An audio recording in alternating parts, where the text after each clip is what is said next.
Salut à tous, ici Victor Perrault. Bienvenue sur ma chaîne, où on explore ensemble les mystères de l'intelligence artificielle.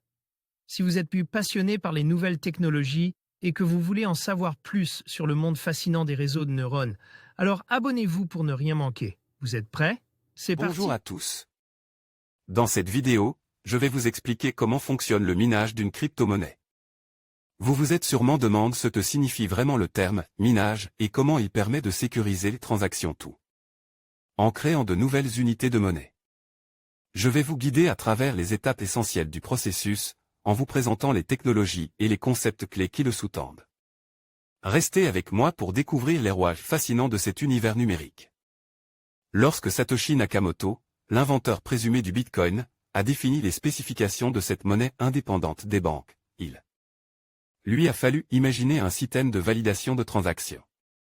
Ce travail a originellement été dévolu à de simples particuliers, disposent à utiliser la puissance de calcul de leur ordinateur pour opérer un contrôle strict de chaque mouvement monétaire.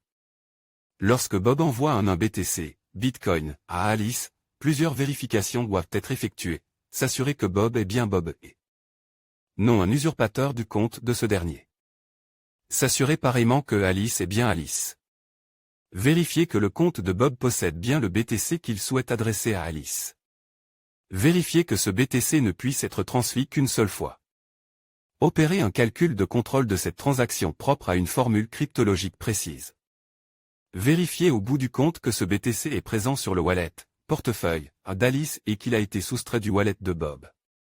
Inscrire cette nouvelle transaction dans le registre qu'est la blockchain du Bitcoin afin qu'une telle trace soit conservée ad vitam aeternam. Pour opérer ces diverses vérifications, celui qui procédait au minage doit effectuer de savants calculs impliquant la clé privée, identifiant de Bob comme d'Alice, et aussi des clés publiques propres à cette transaction, soit une série de chiffres calculs à partir de leur clé privée.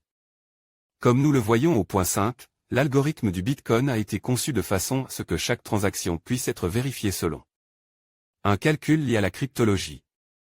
Pour ce faire, Nakamoto a exploité une formule mathématique appelée SHA-256.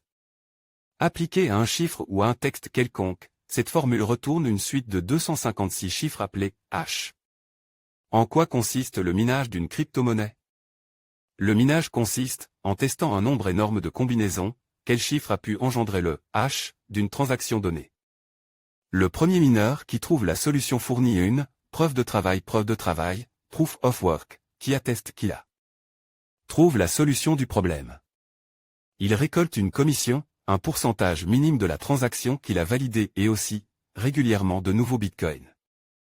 C'est de là que vient l'analogie avec le minage traditionnel de monnaie, puisque ce travail aboutit régulièrement à la création de nouveaux BTC. Les crypto-monnaies apparues dans le sillage de Bitcoin, Litecoin, Ethereum, Cardano exploitent ce même principe du minage. Le minage du Bitcoin a commencé à montrer son talon d'Achille à partir de 2017, lorsque la demande pour cette monnaie a soudain décollé. Au plus fort de la vague, le traitement de certaines transactions s'écompte en heures et parfois en jours. Diverses solutions ont été imaginées pour y remédier. Évolution de la taille de la blockchain de 2009 à 2021. Statista pourtant, le minage du Bitcoin a été conçu dès l'origine pour être de plus en plus complexe au fil des années. La raison en est que seuls 21 millions d'unités de cette monnaie pourront jamais être minées. Or, dès 2024, plus de 20 millions de BTC l'auront déjà été et il faudra l'équivalent d'un siècle pour produire le dernier million. Il en résulte que, alors qu'en 2009, 50 nouveaux BTC étaient créés toutes les 10 minutes, en 2021, ce chiffre tombe à 6,25 toutes les 10 minutes. En parallèle, la taille de sa blockchain a enflé, elle dépassait les 350 gigaoctets début octobre 2021.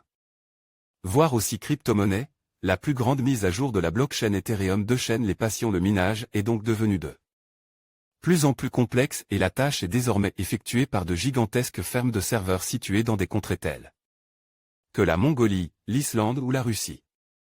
Il en résulte ce que certains désignent comme un désastre écologique. L'université de Cambridge, dans une étude publiée en 2021, estime que la consommation électrique annuelle du Bitcoin dépassait celle de pays tels que la Colombie ou le Bangladesh et n'était pas très éloignée de celle de pays comme le Chili ou la Belgique. Afin de pallier la situation, de nouvelles monnaies telles que Tezos, Peercoin ou Mina reposent sur un mécanisme plus simple, dit 2. Preuve d'enjeu, impliquant un nombre réduit de mineurs auxquels la communauté accorde sa confiance à un moment donné, et des blockchains beaucoup plus réduites que celles du Bitcoin. En conclusion, le minage d'une crypto-monnaie est un processus complexe qui repose sur la puissance de calcul et la résolution d'énigmes cryptographiques. Grâce à ce mécanisme, les transactions sont sécurisées et les nouvelles unités de monnaie sont créées. Bien que cela puisse sembler technique, comprendre les principes fondamentaux du minage nous aide à mieux appréhender l'univers des crypto-monnaies et leur impact sur l'économie moderne. N'oubliez pas que le minage nécessitait des ressources considérables, tant en termes d'énergie que de matériel, ce qui soulevait des questions importantes sur la durabilité de cette pratique. Merci de votre attention et à bientôt pour de nouvelles explorations dans le monde des crypto-monnaies.